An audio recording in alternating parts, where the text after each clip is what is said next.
let it bang, bang.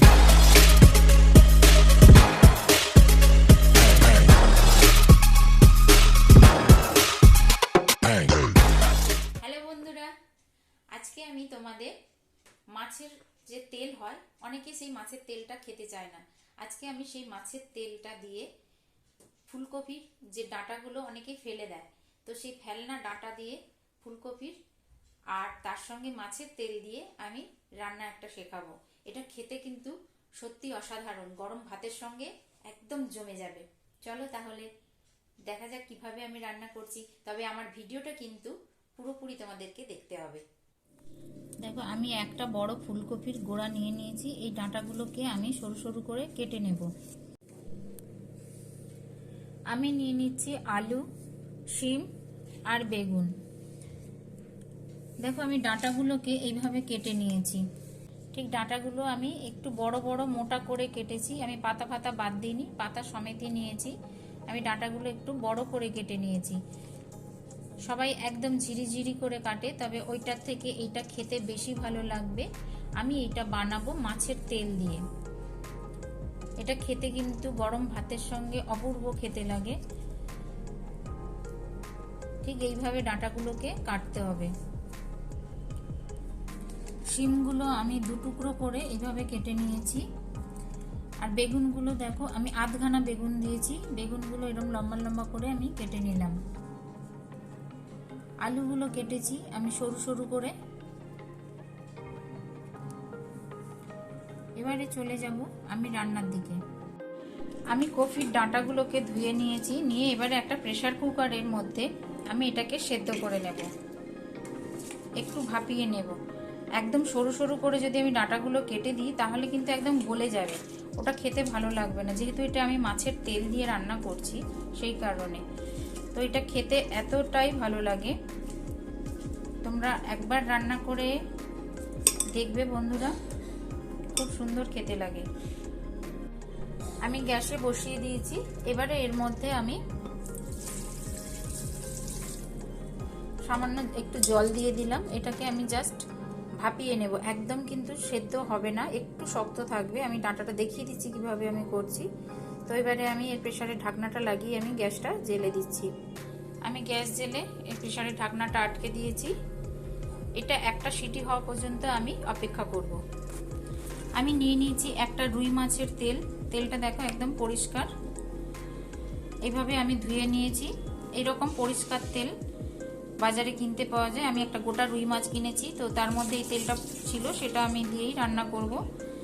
তো পরিষ্কার করে ধুয়ে নিয়েছি। এর যে জলটা বার হয়েছে এটা আমি ফেলে দেব। জলটাকে আমি ফেলে দিয়েছি।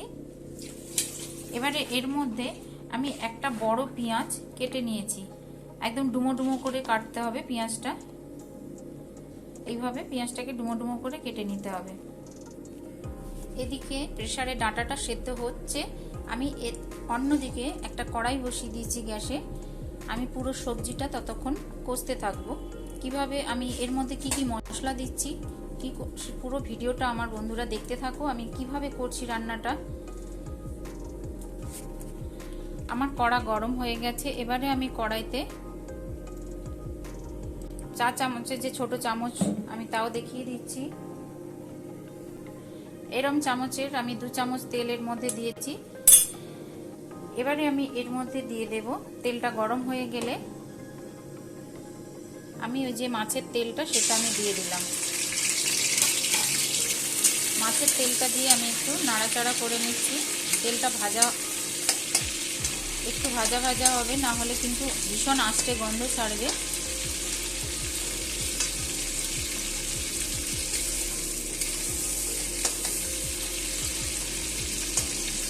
দেখো, মাছের তেলটা দেওয়ার পরে কত তেল বেরিয়ে গেছে, সেই কারণেই আমি অল্প তেল দিয়েছি রান্নাটাতে।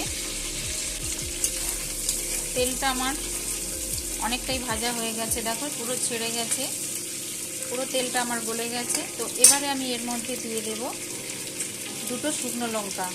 আমি শুকনো লঙ্কাগুলো একটু ভেঙে দেব।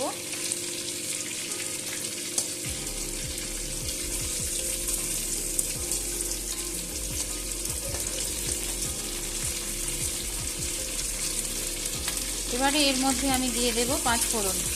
প্রেসারের গ্যাস আমি বন্ধ করে দিয়েছি। এদিকে আমার 5 ফোড়নটা দেওয়া হয়ে গেছে। শুকনো লঙ্কা 5 ফোড়ন দিয়ে আমি এটাকে ভালো করে নেড়ে নিলাম। এবারে আমি দিয়ে দিচ্ছি এই পেঁয়াজ, কেটে রাখা পেঁয়াজগুলো।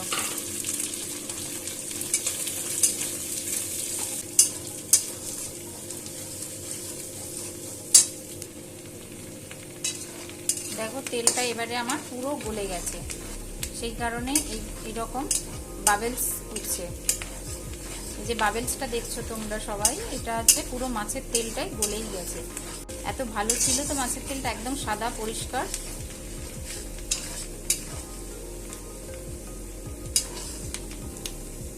দেখো আমার পেঁয়াজটাও হয়ে গেছে, একটু কাঁচা কাঁচা থাকবে। দেখো এবারে আমি দিয়ে দেব যে কেটে রাখা যে সবজিগুলো, সেগুলো আলু, বেগুন, শিম, এগুলো সব আমি এর মধ্যে দিয়ে দিলাম।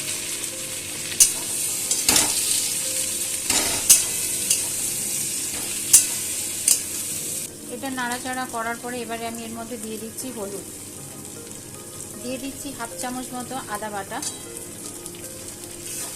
দিয়ে আমি এটাকে ভালো করে কষাতে হবে।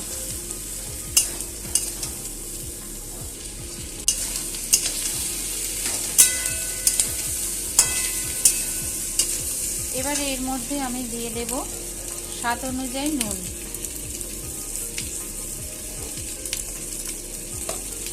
তো বন্ধুরা, আমার চ্যানেলটাকে এখনো যারা সাবস্ক্রাইব করোনি এবং নতুন নতুন রেসিপি পাওয়ার জন্য আমার চ্যানেলটাকে তাড়াতাড়ি সাবস্ক্রাইব করে ফেলো। ইউটিউবে দেখবে যে প্রচুর লোকে কপির ডাঁটার তরকারি রান্না করেছে, কিন্তু আমি যেভাবে রান্না করছি এটা খেতে সত্যি অসাধারণ, খুব ভালো লাগে। যারা মাছের তেল বিশেষ করে পছন্দ করো আমার মতো, তাদের জন্য তো এটা একদম খুব ভালো রেসিপি একটা। তো আমি নুন দিয়ে দিয়েছি। এবারে আমি প্রেসার কুকারটাকে ভাপে রেখে দিয়েছিলাম, যেটা আমি প্রেসারের সিটিটা বার করিনি। একটা সিটি হওয়ার পরে আমি এবারে প্রেসারের সিটিটা পুরো বার করে নিয়ে, দেখো কি সুন্দর সেদ্ধ হয়ে গেছে। দেখো প্রচণ্ড গরম এটা, আমি তাও দেখিয়ে দিচ্ছি। এর কিন্তু যে সেদ্ধর জলটা, এটা কিন্তু আমি ফেলে দেব। দেখো একদম সেদ্ধ হয়ে গেছে। এবারে এটা আমি একটা ঝুড়িতে এটা ঢেলে দিয়ে এর জলটা আমি ছেঁকে নেব। এবারে এর মধ্যে আমি ওই ফুলকপির ডাঁটাগুলো আমি সব ঢেলে দিলাম, দিয়ে এবারে এটাকে ভালো করে মিশিয়ে নেব।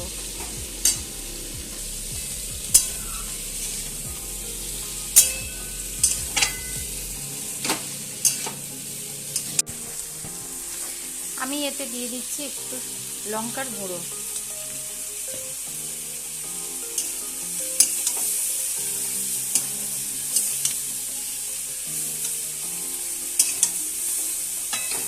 এবারে এর মধ্যে আমি একটু মিষ্টি দেব। আমি এর মধ্যে 1 চামচ চিনি দিয়ে দিলাম।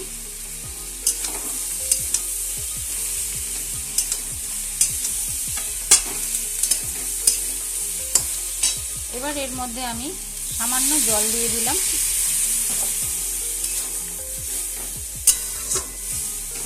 দেখো আমি কিন্তু খুব বেশি জল দিইনি, সামান্য জল দিয়েছি, কারণ আমার এটা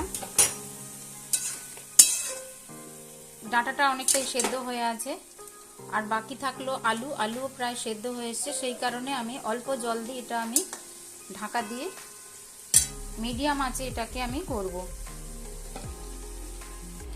ঢাকা দিয়ে দিয়েছি। এবার এটাকে আমি মিডিয়াম আঁচে করব, যতক্ষণ পর্যন্ত ওর জলটা শুকিয়ে না যাচ্ছে ততক্ষণ পর্যন্ত এটা ঢাকা দিয়ে রান্না করব। আমি এবারে ঢাকনাটা খুলে দেখো জলও শুকনো হয়ে গেছে এবং প্রত্যেকটা সবজি একদমই সেদ্ধ হয়ে গেছে।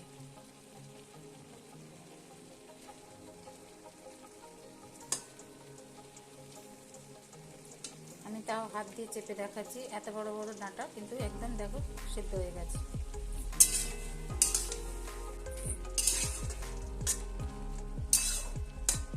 তো বন্ধুরা, আমার রান্না কমপ্লিট।